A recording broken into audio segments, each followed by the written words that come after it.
Now I tried in the position where she's seated on the toilet seat, but the wound on the hip is too low for that.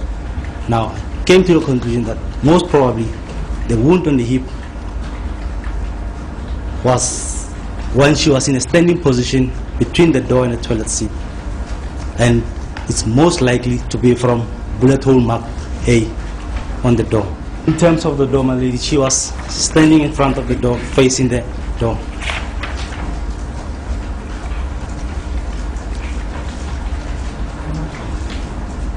Now, according to my consultation, that bullet penetrated and broke the hip bone of the deceased.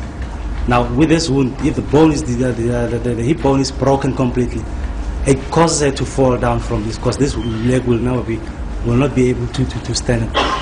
Now, in this position, it gave me the impression that from that position, she fell down. And falling down, she moved backward. Now, that's where I could determine the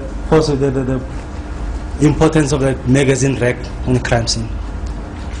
If she fell down completely to the floor, she would be too low. The wound on the arm and the wound on the head would be too low to be in line with the bullet holes on the door. But if she's positioned on top of the magazine rack, it brings her position, the body and the position of the wounds in line with the bullet holes on the door. But in this instance, the deceased was most probably seated in a defensive position, whereby it could be something like in this position. How do I determine that? We look at the entrance wound on the side of it, and then the exit is on the inside one.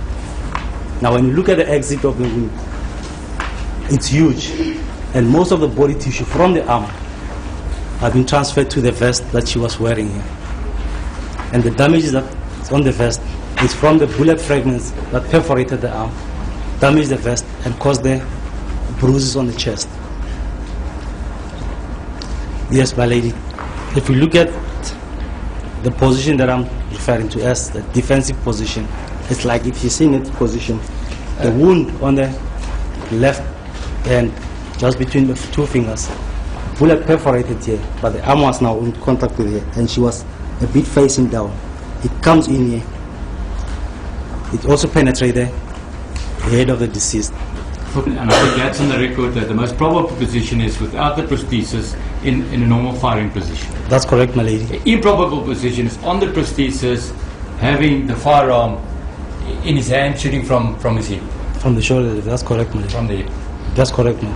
And the first shot hit her while she was in a standing position, and then she changed position. She seated on the top of the toilet magazine, where she sustained the other two, or the other three wounds, including the one on the right and left end, and then she ended up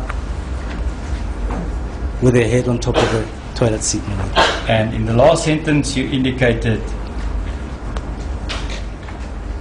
With the last sentence, I said the shooter was most likely not wearing the prosthesis legs and fired from a distance greater than 60 centimeters.